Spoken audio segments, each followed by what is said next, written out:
অসমৰ স্বাভিমান গামোচাখনৰ অৰ্থ শিকাইছিল গামোচা মানে গামোচাহে আৰু কংগ্ৰেছ নেতাগৰাকীৰ এই মন্তব্যৰ পাছতে এবাৰ অসমৰ মুখ্যমন্ত্ৰী ডক্টৰ হিমন্ত বিশ্ব শৰ্মাই প্ৰত্যুত্তৰ দিছে তেওঁ কৈছে যে মহাশয় আপুনি অসমত আহি অসমৰ স্বাভিমান গামোচাখনক অপমান কৰাৰ অধিকাৰ ক'ত পালে ক'ত সাহস পালে বুলি প্ৰশ্ন কৰিছে আৰু এইবাৰ গামোচাৰ অৰ্থ শিকাই পুনৰ সমালোচনাৰ পাত্ৰ হৈছে কংগ্ৰেছ যুৱৰাজ ৰাহুল গান্ধী মুখ্যমন্ত্ৰীগৰাকীয়ে কি কৈছে এই মুহূৰ্তত আমি সবিশেষ তথ্য লৈ অহাৰ চেষ্টা কৰিছো এই মুহূৰ্তত জনাইছো এটা ডাঙৰ খবৰ এইবাৰ অসমত ৰাহুল গান্ধীয়ে গামোচাৰ অৰ্থ শিকাই ৰুখত পৰিছে গামোচা মানে গামোচাহে অৰ্থাৎ শৰীৰটো মুছাহে বুলি কৈছে ৰাহুল গান্ধীয়ে গামোচাক লৈ ৰাহুল গান্ধীৰ এই মন্তব্যত মুখ্যমন্ত্ৰীৰ প্ৰত্যুত্তৰ ৰাহুল বাবা আপোনাক এইবোৰ কথা কোনে শিকাইছে প্ৰশ্ন কৰিছে অসমত থাকি অসমৰ গামোচাকে সমালোচনা কৰিবলৈ আপুনি সাহস ক'ত পালে এই গামোচা আমাৰ স্বাভিমানৰ প্ৰতীক ভুল ব্যাখ্যা এনেকৈ আপুনি নিদিব বুলি কৈছে আমাৰ অসমীয়া গামোচা বহু প্ৰকাৰেৰে সমৃদ্ধ অতিথিক সন্মান জনোৱা গুৰু আসন তথা বিষয়া সভা আদিত গামোচাখনৰ ব্যৱহাৰ কৰা হয় অসমত ৰাহুল গান্ধীয়ে গামোচাৰ অৰ্থ শিকাই এবাৰ ৰুখত পৰিছে গামোচা মানে ৰাহুল গান্ধীয়ে কৈছিল গামোচাহে তাৰ পাছত মুখ্যমন্ত্ৰীগৰাকীয়ে টুইট যোগে এবাৰ সমালোচনা কৰিছে কংগ্ৰেছ নেতা ৰাহুল গান্ধীক তেওঁ কৈছে মহাশয় গামোচাখন কেৱল শৰীৰটো মুছিবলৈ নহয় গামোচাখন বহু কামত ব্যৱহাৰ কৰা হয় জ্যেষ্ঠজনক সন্মান জনোৱাৰ বাবে গামোচাখন ব্যৱহাৰ কৰা হয় বুলি কৈছে গামোচাখন আমাৰ স্বাভিমানৰ প্ৰতীক ভুল ব্যাখ্যা আপুনি নকৰিব বুলি এবাৰ কংগ্ৰেছ নেতা ৰাহুল গান্ধীক সকীয়াই দিছে অসমৰ মুখ্যমন্ত্ৰী ডক্টৰ হিমন্ত বিশ্ব শৰ্মাই ৰাহুল গান্ধীয়ে মন্তব্য কৰিছিল যেহেতু গামোচাক লৈ কি কৈছিল ৰাহুল গান্ধীয়ে এবাৰ আমি সেই মন্তব্য শুনাই ল'ব বিচাৰিছো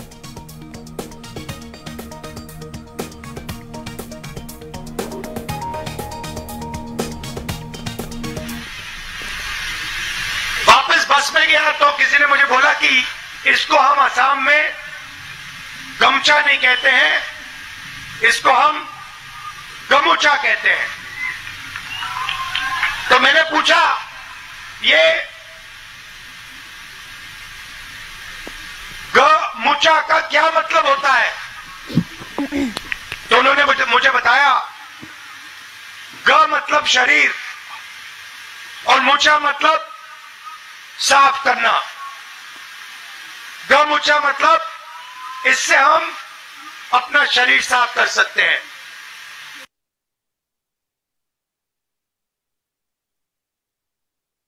ৰাহুল গান্ধীৰ মন্তব্যটো আপোনালোকে মন্তব্যটো শুনিছে ৰাহুল গান্ধীয়ে গামোচা সন্দৰ্ভত কিছু মন্তব্য কৰা দেখিবলৈ পোৱা গৈছে তেওঁ কৈছে গামোচা মানে গামোচাহে অৰ্থাৎ শৰীৰটো মুছাহে তাৰ পাছত এবাৰ মুখ্যমন্ত্ৰী ডক্টৰ হিমন্ত বিশ্ব শৰ্মাই কালি দিনটো টুইট যোগে এই কথা কোৱা দেখিবলৈ পোৱা গৈছে মহাশয় অসমৰ গামোচা কেৱল শৰীৰটো মুছিবলৈ নহয় এয়া অসমৰ স্বাভিমানৰ প্ৰতীক আমাৰ অসমীয়া গামোচাখন বহু প্ৰকাৰেৰে সমৃদ্ধ ৰাজ্যৰ চিনাকি স্বৰূপ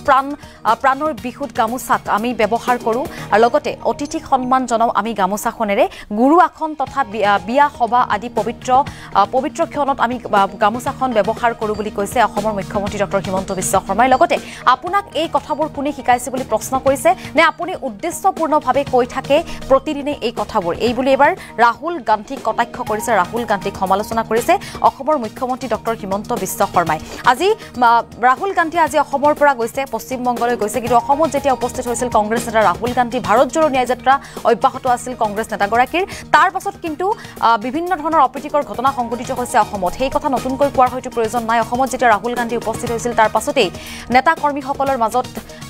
কৰ্মীসকলে বিভিন্ন প্ৰতিক্ৰিয়া আগবঢ়াইছিল একাংশ লোকে যদি ৰাহুল গান্ধীক সমৰ্থন কৰিছিল একাংশ লোকে কিন্তু ৰাহুল গান্ধীক সমৰ্থন কৰা নাছিল কালিৰ দিনটোত ৰাহুল গান্ধীক লৈ একাংশ লোকে অসন্তুষ্ট হৈ পৰিছিল লগতে অসমৰ মুখ্যমন্ত্ৰী ডক্টৰ হিমন্ত বিশ্ব শৰ্মাই অসন্তুষ্ট হৈছিল ৰাহুল গান্ধীৰ বিৰুদ্ধে গোচৰ ৰুজু কৰিছিল আৰু লোকসভা নিৰ্বাচনৰ পাছত কংগ্ৰেছ নেতা ৰাহুল গান্ধীক গ্ৰেপ্তাৰ কৰাৰো হুংকাৰ প্ৰদান কৰিছিল অসমৰ মুখ্যমন্ত্ৰী ডক্টৰ হিমন্ত বিশ্ব শৰ্মাই আৰু তাৰ পাছতে এইবাৰ ৰাহুল গান্ধীয়ে যি গামোচাক লৈ মন্তব্য কৰিছিল তাৰ পাছত এইবাৰ প্ৰত্যুত্তৰ দিছে অসমৰ মুখ্যমন্ত্ৰী ডক্টৰ হিমন্ত বিশ্ব শৰ্মাই সমালোচনা কৰিছে তেওঁ কৈছে যে গামোচাক লৈ আপুনি এনে ধৰণৰ মন্তব্য কৰাৰ সাহস ক'ত পালে বুলি এইবাৰ প্ৰশ্ন উত্থাপন কৰিছে মুখ্যমন্ত্ৰী ডক্টৰ হিমন্ত বিশ্ব শৰ্মাই সেই টুইটটো আমি আপোনালোকক দেখুৱাবলৈ চেষ্টা কৰিছো কালিৰ দিনটোত টুইট কৰিছিল তেওঁ লিখিছিল মহাশয় অসমৰ গামোচা কেৱল শৰীৰটো মুছিবলৈ নহয় অৰ্থাৎ ৰাহুল গান্ধীয়ে কৈছিল যে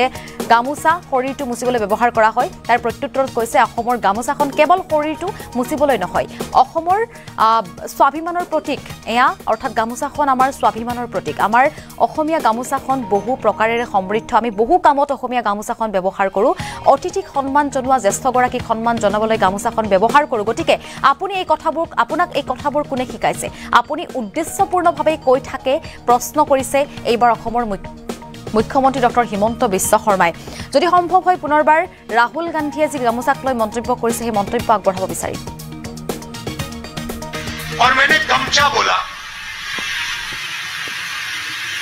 वापस बस में गया तो किसी ने मुझे बोला कि इसको हम असम में गमछा नहीं कहते हैं इसको हम गमूचा कहते हैं तो मैंने पूछा ये गमूचा का क्या मतलब होता है तो उन्होंने मुझे बताया ग मतलब शरीर और मूचा मतलब साफ करना गमूचा मतलब इससे हम अपना शरीर साफ कर सकते हैं और मैंने गमछा बोला वापस बस में गया तो किसी ने मुझे बोला कि इसको हम असम में गमछा नहीं कहते हैं इसको हम गमूचा कहते हैं तो मैंने पूछा ये गमूचा का क्या मतलब होता है तो उन्होंने मुझे बताया ग मतलब शरीर और मूचा मतलब साफ करना गमूचा मतलब इससे हम अपना शरीर साफ कर सकते हैं और मैंने गमछा बोला वापस बस में गया तो किसी ने मुझे बोला कि इसको हम असम में गमछा नहीं कहते हैं इसको हम गमूचा कहते हैं तो मैंने पूछा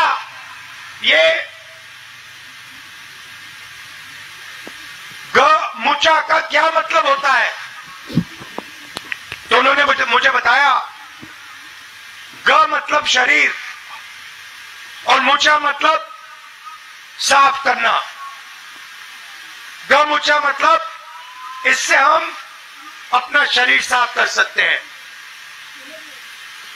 और मैंने गमछा बोला वापस बस में गया तो किसी ने मुझे बोला कि इसको हम असम में गमछा नहीं कहते हैं इसको हम गमूचा कहते हैं तो मैंने पूछा ये गमूचा का क्या मतलब होता है तो उन्होंने मुझे बताया ग मतलब शरीर और मूचा मतलब साफ करना गमूचा मतलब इससे हम अपना शरीर साफ कर सकते हैं और मैंने गमछा बोला वापस बस में गया तो किसी ने मुझे बोला कि इसको हम असम में गमछा नहीं कहते हैं इसको हम गमूचा कहते हैं तो मैंने पूछा ये गमूचा का क्या मतलब होता है तो उन्होंने मुझे बताया ग मतलब शरीर और मूचा मतलब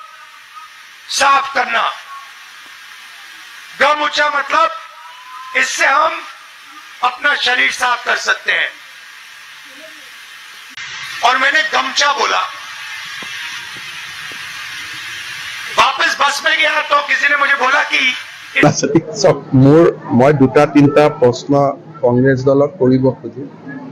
सिदिनाखन बटर दबात सोमाबर कारणे तेओलोके इमान हुलस्थुल करिले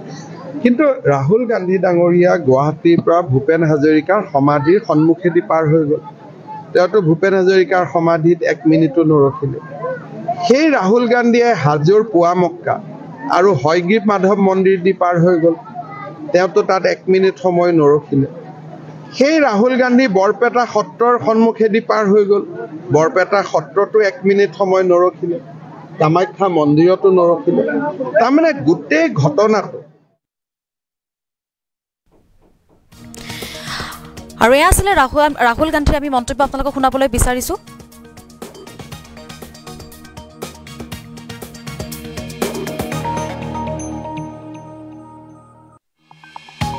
গান্ধীৰ সেই মন্তব্য শুনাবলৈ বিচাৰিছোঁ, কিন্তু তাৰ পাছত আমি আপোনালোকক যদি সম্ভৱ শুনাবলৈ বিচাৰিম, যিহেতু কংগ্ৰেছ নেতা ৰাহুল গান্ধীক তীব্ৰ সমালোচনা কৰিছে অসমৰ মুখ্যমন্ত্ৰী ডক্টৰ হিমন্ত বিশ্ব শৰ্মাই। লগতে কালিৰ দিনটোত ৰাহুল গান্ধীক উদ্দেশ্যি কেইবাটাও প্ৰশ্ন কৰিছিল। ৰাহুল গান্ধীয়ে কামাখ্যাত কিয় নগ'ল, ৰাহুল গান্ধীয়ে সমাধিস্থলীত কিয় নগ'ল, যদি হিন্দু ধৰ্মক ইমানেই সন্মান কৰে ৰাহুল গান্ধীয়ে, তেন্তে কামাখ্যাত কিয় এবাৰো সেৱা নললে বুলি কালিৰ দিনটোত প্ৰশ্ন কৰিছিল মুখ্যমন্ত্ৰী ডক্টৰ হিমন্ত বিশ্ব শৰ্মাই। কি প্ৰশ্ন কৰিছিল আজিৰ দিনটোত, যি প্ৰশ্ন কৰিছে সেয়া আমি আপোনালোকক জনাইছোঁ। কালিৰ দিনটোত কি প্ৰশ্ন কৰিছে আমি আপোনালোকক জনাবলৈ চেষ্টা কৰিছোঁ। মুঠৰ ওপৰত প্ৰশ্ন এটাৰ পাছত এটাকৈ কৰি গৈছে কংগ্ৰেছ নেতা ৰাহুল গান্ধীক, লগতে সমালোচনা কৰিছে অসমৰ মুখ্যমন্ত্ৰী ডক্টৰ হিমন্ত বিশ্ব শৰ্মাই। আমি কালিৰ সেই মন্তব্যটো এবাৰ শুনাব বিচাৰিছোঁ।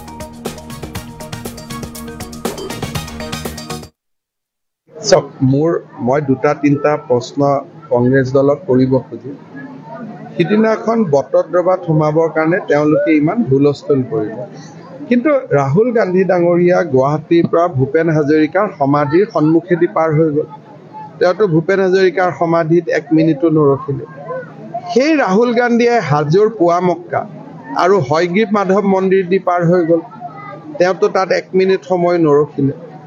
সেই ৰাহুল গান্ধী বৰপেটা সত্ৰৰ সন্মুখেদি পাৰ হৈ গ'ল। বৰপেটা সত্ৰতো 1 মিনিট সময় নৰখিলে। কামাখ্যা মন্দিৰতো নৰখিলে। তাৰমানে গোটেই ঘটনাটো মেডিয়াৰ দৃষ্টি আকৰ্ষণ আৰু অসমখনক অশান্ত কৰাৰ বাদে কি আছে? যদি মহাপুৰুষ শ্ৰীমন্ত শংকৰদেৱক সঁচাকৈয়ে তেখেতে শ্ৰদ্ধা কৰে, বৰপেটা সত্ৰ শ্ৰীমন্ত শংকৰদেৱে পাতিছিলে, পাটবাউসীত শংকৰদেৱ আছিলে, যাওঁতেতো সেই সত্ৰ দুখনত সোমাই যাব পাৰিলেহেঁতেন। যদি তেওঁ অসমক ইমানে ভাল পায়, ভূপেন হাজৰিকাৰ সমাধিত খন্তেক ৰৈ শ্ৰদ্ধা সুমন আগবঢ়াই থৈ যাব পাৰিলেহেঁতেন। যদি সঁচাকৈয়ে তেওঁ হিন্দু ধৰ্মক ইমান বিশ্বাস কৰে, মা কামাখ্যা মন্দিৰতো কালি 1 মিনিট সময় সোমাই যাব পাৰিলেহেঁতেন। গতিকে ধৰ্মক লৈ বা কোনো গোটেই উদ্দেশ্যটো আছিল অসমত অশান্তি সৃষ্টি কৰা। আজি এতিয়া আমি বিফল কৰিলোঁ। এতিয়া তেওঁ ধুবুৰীত যি ন্যায় যাত্ৰা কৰে কৰি থাকক, তাৰ মোৰ কোনো আপত্তি নাই। এৰেষ্ট আমি লোকসভা ইলেকশ্যনৰ পিছত কৰিম। এতিয়া কৰিলে মানুহে আৰু এটা পলিটিচাইজ হ'ব। লোকসভা কেছটো হ'ল, এতিয়া SIT ইনভেষ্টিগেশ্যন কৰিব আৰু যিবিলাক প্ৰমাণ আমাৰ সন্মুখত আছে। কালিতো গুৱাহাটীত বহুত ডাঙৰ ঘটনা হ'লহেঁতেন, যি ধৰণে তেওঁ বেৰিকেড ভাঙাৰ বাবে উৎসাহ যোগাইছিলে। গতিকে আমি সময়ত লোকসভা ইলেকশ্যনৰ আগতে আমি বৰ বেছি নকৰোঁ, কাৰণ অসমত আমি এনেই জিকি আছোঁ আৰু ইয়াত বৰ বেছি পলিটিকেল হুলস্থুল কৰি লাভ নাই। শান্তিপূৰ্ণভাৱে ৰাজ্যখন থাকিলেই ভাল। আমাৰ হেৰুনীয়া গুণ্ডাৰ ওচৰত আপুনি আহে কিয়? চৰকাৰে দিয়া ৰাস্তাটি গৈ থাকিলে গুণ্ডাৰ জেগাত থাকিলেহেঁতেন, আপোনালোকৰ জেগাত থাকিলেহেঁতেন। যেতিয়া কোনোবা এখন ৰাজ্যত আপুনি অতিথি হৈ আহিছে, সেই ৰাজ্য চৰকাৰ নিয়মটো মানিব লাগিবনে? আমি কৈছোঁ গুৱাহাটীতো তেওঁলোক আজিও সোমাইছে, কয় গুৱাহাটীত সোমাব বাধা দিছে। আৰে গুৱাহাটী পাৰ নোহোৱাকৈ উজনিৰ পৰা নামনি যাব পাৰে নেকি? তেওঁলোকে কৈ যে আজি বৰপেটা পালেগৈ, কি নগাঁৱৰ পৰা ৰকেটেদি গৈ পালে নেকি? গুৱাহাটীৰ মাজেদিয়েতো গ'ল।